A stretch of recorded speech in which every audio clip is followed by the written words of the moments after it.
Sabi ko nga, ayokong magpakatanda na sabing kalbo, ayoko makita ang gano'n. Ano. Una, yung first impression, if somebody sees you that you are bald or balding, medyo parang hindi maganda ang ano, no?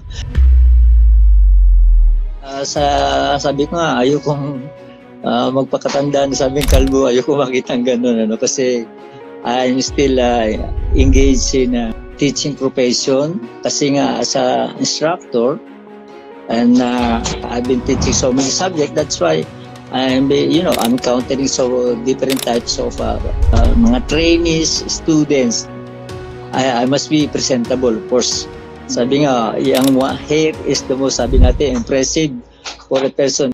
Una, yung first impression, if somebody sees you that you are bald or balding, medyo parang hindi maganda ang ano, no?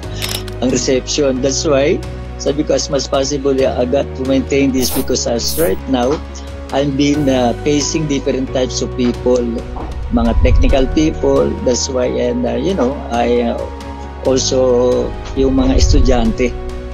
Kung ikaw sabi nating medyo hindi magandang, you're not presentable.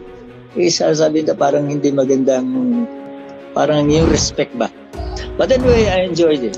I enjoyed this part of work because it's the only one that controlled my hair fall. I won't mention yung mga ginamit ko kasi it's quite improper naman. So, yun lang.